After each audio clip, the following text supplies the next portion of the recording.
중국 공안 이미 다 미리미리 화보할 수가 있어가지고 네. 누구 지금 연락하고 있는지 네. 어디서 어떻게 움직이고 있는지 기차 타자마자 경찰이 이미 거기서 버리고 있었어요. 근데 한 가지만 가능해요. 어떤 미국을 반대하는 집회. 반미 집회. 네. 그 사드 문제 터졌을 때 그때 중국 사람 막 나와가지고 뭐 맞아요. 우리는 더 이상 한국 제품을 사지 않겠다. 그런 시위는 가능합니다.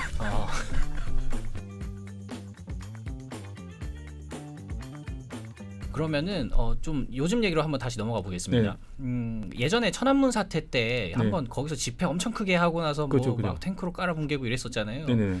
요즘에는 그런 집회 같은 거 좀 가능한가요? 중국에서? 중국 안에서 네. 제가 볼 때는 되게 힘든 것 같아요. 왜냐면 이게 집회하려면 일단 조직하는 사람이 있어야 돼요. 네. 무슨 중심 그러니까 근데 지금 만약에 무슨 활동하려면은 그 휴대폰으로 서로 연락을 해야 되잖아요. 네. 채팅방 만들어 가지고 우리 어떻게 해야 되겠다. 근데 그런 정보들 중국 공안 이미 다 미리미리 화보할 수가 있어가지고 네. 누구 지금 연락하고 있는지 네. 어디서 어떻게 움직이고 있는지 예를 들면 어떤 사람 베이징에 가가지고 무슨 활동하려고 하는데 네. 근데 기차 타자마자 타기 전에도 경찰이 이미 거기서 버리고 있었어요. 그래요? 잡아가는 거죠. 와 무섭다. 그런 네. 거죠. 네. 중국 경찰들이 그러니까 만약에 원하면 다 그 정도 할 수 있어요.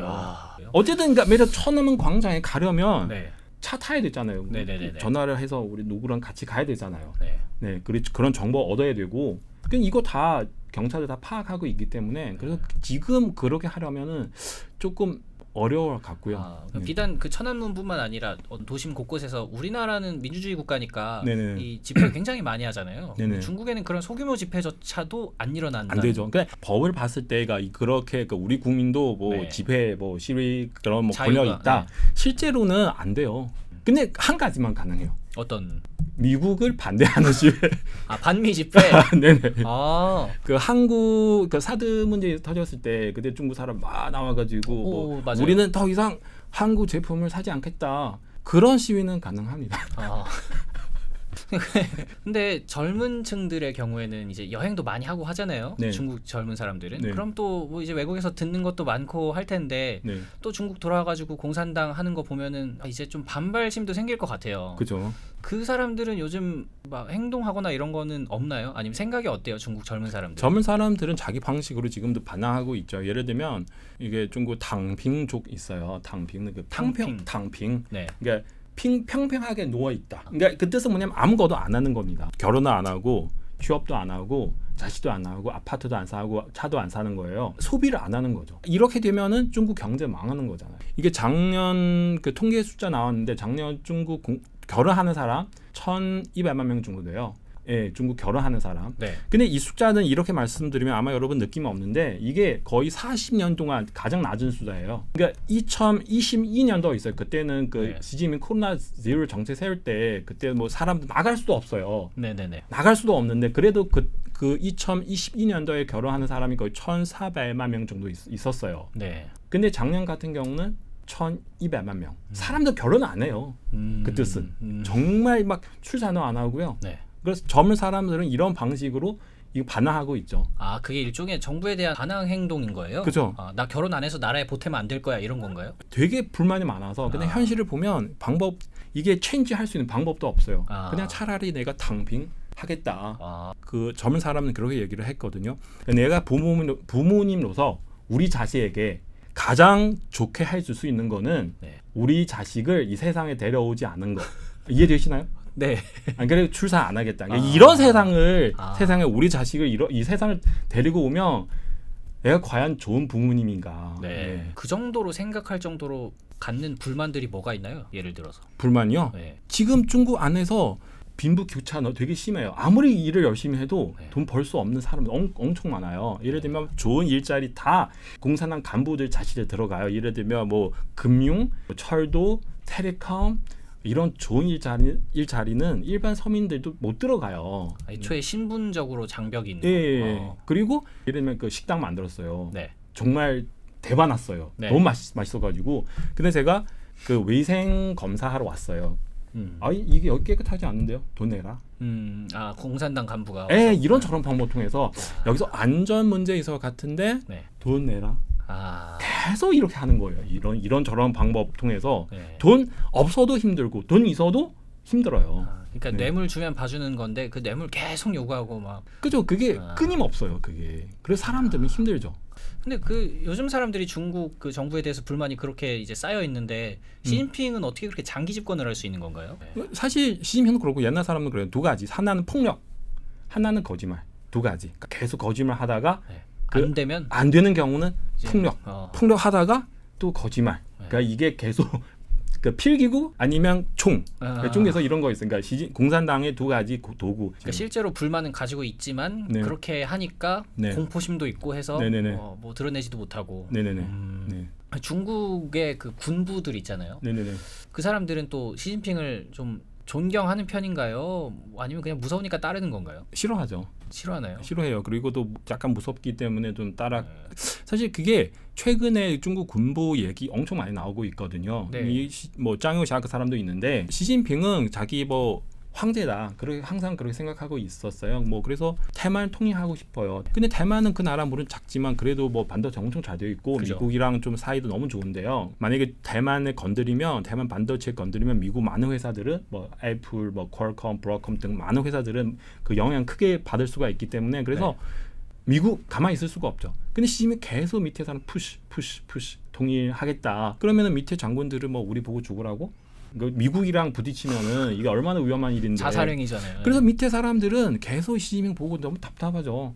계속 자꾸 전쟁 소리하고. 그러니까 항상 우리 할 수 없는 일을 계속 시키고 그래서 사람들은 옛날에 시진핑한테 어느 정도 충성했는데 그래도 이런저런 뭐 그 군부 내부에 굉장히 많은 일이 이 뉴스 일어나고 있고요. 네. 네, 뭐 대놓고 시진핑 무시하는 사람도 있고.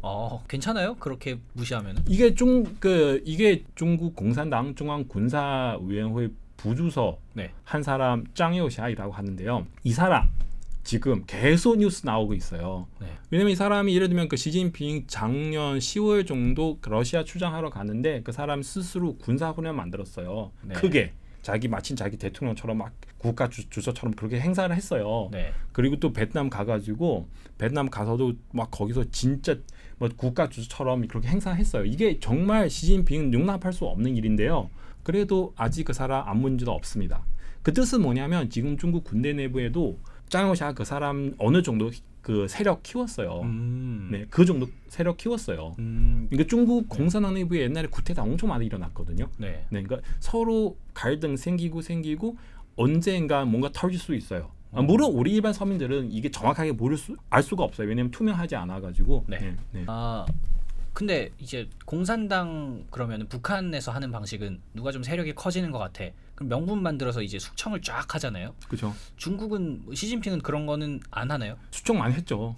그러니까 2020년도에 그때 그 중국 공산당 20원 당대표 회의 끝나고 나서 시진핑 그때부터 군대 사람을 엄청 많이 숙청했어요. 예를 들면 뭐 중국의 최첨단 기술 가지고 있는 로켓 부대 이 사령관부터 그리고 중국의 전 국무부 장관까지 그리고 중국 공산당 중앙군사위원회 외관 한 명 이게 다 굉장히 군대에서 되게 높은 사람들이에요. 다 수청해 버렸어요. 너무 큰 장군은 아니지만 다 엄청 많이 수청했어요. 그 숙청이라는 건 잡아 죽인다는 건가요? 그냥 잡았어요. 이거 죽이지 않지만 그래도 지금 감옥 안에서 있는 거죠. 죄 만들어서 감옥 보내고 쿠데타도 그럼 지금 뭐 계속 막 균열이 조금씩 생기고 있겠네요. 중국 내부적으로.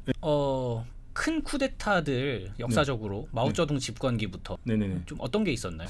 큰 쿠데타요. 예를 들면 그 마오쩌둥 옛날에 굉장히 믿었던 사람 린벼이라고 하는 사람이 있어요. 린벼. 예, 그 바로 그 마오쩌둥 밑에 있는 2인자. 마오쩌둥 만약에 죽었어요. 그 사람 그 최고 높은 자리에 올라갈 수 있는데 근데 그 사람이랑 마오쩌둥 굉장히 갈등 심해가지고 아마 쿠데타 하려고 하는데 성공하지 못했어요. 그래서 그 사람은 비행기 타고 도망갔어요. 아마 어디 몽골 쪽에 가는데 근데 그 비행기 떨어졌어요. 그 사람은 뭐 항상 마오쩌둥 밑에서 있었는데 막 마오쩌둥 막 만세 그렇게 하는 사람인데 결국에 그렇게 죽었어요. 그리고 마오쩌둥 죽고 나서 그 마오쩌둥 따라서 그 국가 주석 되는 사람이 누구냐면 화구어펑이라고 하는 사람인데 그 사람인데 근데 그 사람은 사실 파워 그렇게 강하지 않아요. 그러니까 마오쩌둥 죽고 나서 그 중국에 그때 4인방이 있었어요. 모아내면 4인방이 있는데 그 4인방 그 4사람 파워는 엄청 강해요. 마오쩌둥 와이프 짱칭부터 네. 어쨌든 네 사람 있어요. 4인방이라고 하는데 파워 엄청 세요. 몽화대혁명 때는. 그래서 화고펑 그 사람 덩서평 이런 사람들은 네. 또 다른 사람 있어요. 순 잡아가지고 이 네 사람 수총했어요. 진짜 그게 구테타. 그 뒤에도 막 굉장히 또 있었어요. 어떤 그런 권력에 대한 도전들이 계속 뭐 좌절된다고 해야 될까요? 그러니까 그 체제가 안 엎어지고 계속 유지되는 이유가 뭔가요? 서로 그 중국 공산당 내부에서 무슨 갈등 진짜 생기면 네. 바로 너 주고 나 주고 그런 사이예요. 이게 해결될 수 없어요. 뭐 서로 상의해가지고 네. 뭐 당신 뭐 그냥 내려가세요. 제가 할게요. 이런 거 없어요. 내려가는 순간 만약에 시진핑 내려가는 순간 시진핑도 죽을 수 있어요. 네, 그런 거 없어요. 아 그래가지고 확실한 내 후계자를 만들어 놓고 내려간다. 약간 그죠. 이런 네, 거죠? 그렇게 해야 뭐 안전하게 내려갈 수 있는데 아니면은 힘들어요. 아, 시진핑 전에 그 뭐 후진타오는 네. 그 시진핑을 지지를 했어요. 아 그러니까 시진핑 그 자리에 올라가는 이유는 후진타오 다는 아니지만 물론 네. 태자당도 시진핑 지지를 했는데 후진타오 그 시진핑 엄청 지지했어요. 그래도 꽤 무시당했어요. 그 내려가고 2020년도에 그때는 중국 공산당 20원 당 대표이 끝나고 나서 네. 시진핑 그 사람이 후진타오를 전 세계 매체 앞에서 그냥 강제 퇴장시켰어요. 그 장면 못 보셨어요? 정말 막 대충격 막 그때 제가 어디 갔는데 백화점에서 뉴스 보니까 네. 많은 카메라 앞에서 그리고 옆에 사람 시켜가지고 얘를 좀 퇴장시켜. 아마 그런 얘기 할 것 같은데 왜냐면 그 후진타오 아마 무슨 불만이 있는데 그냥 그대로 퇴장시켰어요. 야. 그때도 뭐 이게 좀 구태타 아닌가. 옛날에 그렇게 시진핑을 지지했던 사람인데도 네. 그렇게 당했죠. 그 전에 덩샤오핑이라든지 네. 다 그럼 뭐 어디 한번 교화소 한번 갔다 오고 그랬나요? 그죠. 등삼민 그 사람 3번 정도. 뭐, 3번이 나갔어요 감옥을? 들어가다가 네. 또 나오다가. 야 그럼 진짜 그 뭐랄까 주석이라 그러죠. 네. 그 자리 있을 때만 살아있는 권력이고 내려오는 순간 진짜 바로 어떻게 될지 모르는 운명이 되는 거네요. 그죠. 야 무섭네요 진짜 중국의 그게라는. 아유 그게 진짜 무서워요. 네. 네. 그 독재 정권들은 서로 막 엄청 갈등이 많아가지고 네. 다 해결할 수 없으면은 네. 그냥 너 주고 나 주고 그런 사이 되는 거예요. 그 이게 공산당이라는 게 지금 네. 냉전 시대를 지나가면서 어떻게 보면 패배한 체제잖아요. 네. 미국을 중심으로 한 체제랑 소련 중심 체제랑. 네. 근데 중국은 여태까지 그게 잘 유지되는 그게 코어가 뭔가요? 거기는 그 중국 사실 약간 좀 한국말 짱봉? 약간 짱봉. 그 공산주의도 아니고 네. 이게 짬뽕. 짱뽕. 네. 자본주의도 아닙니다. 약간 그러니까 이렇게 하는 거죠. 체제 자체는 네. 그 공산주의인데 근데 경제적으로는 또 자본주의. 그래서 일반 서민에게 어느 정도 이게 경제 활동할 수 있게끔 그렇게 했어요. 사람들은 어느 정도 돈 벌어 가지고 그러면 약간 불만 있어도 네. 그냥 뭐 입 담는 거죠. 그리고 다른 나라들도 같이 좀 그 장사를 하면서 네. 중국 시장이 워낙 크잖아요. 다른 나라 사람들은 기업들은 이게 중국에 가가지고 네. 또 돈도 벌 수 있잖아요. 네. 그러면 다른 나라 중국 물론 문제 있지만 중국 시장에 들어가야 되기 때문에 그냥 가만히 있는 거죠. 그래서 어느 정도 중국 정부는 옛날처럼 이렇게 많은 안 좋은 일을 했지만 그래도 서민들 그냥 그래도 돈 좀 있으니까 네. 그 다른 나라 사람들 그래도 중국 시장 크니까 네. 그래 넘어가야죠. 한국 예를 들면 뭐 중국의 어민들 네. 항구에 바다 와가지고 싹 끌어가잖아요. 항구에 물고기 다 잡아갔잖아요. 네. 근데 한국 왜 얘기를 안 해요? 제가 볼 때는 우리 중국 투자는 많이 있어가지고 눈치 보는 그러니까 이것 때문에 뭐 있으니까. 진짜 중국이랑 사이 안 좋게 되면은 네. 그 물고기 이게 얼마 안 되잖아요 사실. 네. 근데 중국 안에서 뭐 반도체도 있고 뭐 자동차 공장도 있으니까 물론 이거 제 생각이에요. 네네네. 그러니까 그러니까 저도 지금 대한민국 국민인데 네. 그러니까 우리나라 이렇게 쳐들어왔잖아요. 이게 어민들 우리 바다 안에 있는 물고기 잡아가는데 네. 그냥 가만히 있으면 안 되잖아요. 그렇죠. 그래서 그냥 배를 전복시켜 버려야 되는데. 그래서 사람들은 네. 중국 시장은 워낙 크니까 중국이랑 좀 또 어떻게 커뮤니케이션 해야 되기 때문에 중국의 정부에 했던 그런 이런저런 일 대해서 그냥 네. 다 가만히 있는 거죠. 제가 볼 때 그래요. 네. 그러니까 국민들도 어떻게 보면 조금 살살 풀어주고 먹고 살게 해주니까 네. 뭐 여기서 목숨 걸고 막 체제에 반항할 이유까지는 없는 거라서. 네네네. 그러니까 뭐 체제 전복 같은 것도 일어날 가능성이 사실상 없는 그런 느낌이겠네요. 그동안 그러는데 근데 네. 지금 뭐냐면 돈 사라졌어요. 아 사람들은 네. 돈 없어요 지금. 특히 그 코로나 제로 정책 끝나고 나서 많은 서민들은 살기가 너무 힘들어요. 돈이 그 없어졌다라는 게 어떤 느낌인가요? 실생활로 봤을 때. 많은 그 외국 기업들 있잖아요. 네. 그때는 코로나 제로 정책 때문에 너무 겁이 나가지고 미국 회사, 한국 회사 다 많이 도망가고 있어요.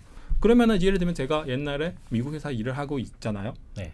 연봉도 꽤 많아요. 그 상하이에서 예를 들면 뭐 한국 돈으로 따져봤을 때 몇 천 정도. 그래서 제가 대출을 받아서 아파트 샀어요. 상하이에서요? 예를 들면 네. 아파트 사는데 그리고 자동차도 샀어요. 그럼 이 회사는 가버렸어요. 그럼 제가 실업자 당했잖아요. 네. 근데 대출 엄청 많아요. 그래서 아파트 팔려고 하는데 또 팔 수가 없어요. 그러면은 진짜로 중국에서 그런 말 있어요. 좋은 차, 좋은 아파트 가지고 있는 거지. 우리나라에도 있는 카푸어, 하우스푸어 같은 뭐 맥락은 다르지만 카포나 그 좀 그러니까 옛날 그 사람이 진짜 내가 오랫동안 네. 좋게 살 수 있겠다 그런 전망을 그죠. 가지고 그렇게 했는데 근데 갑자기 많은 외국 기업들 다 나갔기 때문에 정말 너무 힘들게 되는 거죠. 그러니까 이게 나는 네. 대기업 들어가서 잘 살 거야 이제 이러고 네. 좋은 집 좋은 차 샀는데 네, 직장이 그냥 정부 때문에 나가버리니까 그죠. 야 그럼 그 또 중국 정부는 시진핑 그런 외교 정책을 세웠어요. 짠랑 외교. 짠랑은 뭐냐면 짠은 싸우다, 랑은 늑대, 싸우는 싸우는 늑대. 늑대처럼 외교를 하겠다. 예를 들면 사드 문제 그때 있잖아. 사드 문제. 네. 사드 문제도 뭐 한국 때문에 아니다. 우리 그냥 북한 좀 어떻게 해서 이게 우리 스스로 보호하려고 하는데 근데 중국 정부가 어떻게 하는 거예요? 엄청 무섭게 한국에 대해서 막 네. 이렇게 저렇게 그런 느낌 바로 짠랑 외교인데 네. 계속 그런 정책을 세워가지고 외국 기업들은 도저히 참을 수가 없어서 다 나가는 거죠. 야, 저희가 이 1부에는 중국 정치 얘기를 했고 이제 2부에서 중국 경제 이야기를 좀 해볼 건데 약간 이제 2부의 예고편 성격으로 마지막에 하나 여쭤보면은 지금 중국 젊은 사람들 네. 또는 이제 중국에 있는 사람들이 느끼기에 중국이란 나라의 미래 네. 좀 어떻게 보고 있나요? 미래 없어요. 미래. 절망. 그런 얘기 있어요. 사람들은 뭐 2024년도에 있잖아요. 작년. 너무 힘들어요. 힘들다. 그렇게 했는데 네. 근데 옆에 다른 젊은 사람 얘기를 해요. 2024년도에 힘들지만 네. 2024년은 앞으로 10년 동안 제일 좋은 연대예요. 2024년. 네. 제일 좋아요. 앞으로 가면 갈수록 나빠질 일밖에 더 없다. 힘들게 될 겁니다. 아. 네. 다들 그렇게 생각하고 있어요. 중국 사람들이요. 네, 그 실제로도 그래요. 실제로. 뭐 얼마 전에 딥시크 나와가지고 막 국이 저 정도였어? 막 이런 생각도 들었어. 실제로 중국 사람이랑 무슨 상관이 있어요? 아, 거의 관계 없잖아요. 일반 그죠. 서민들은 대출도 갚아야 되고 돈 벌어야 되는데 근데 또 실업 당해가지고 돈도 없어요. 수입도 없고요. 취업도 안 돼가지고 이런 사람 꽤 많아요.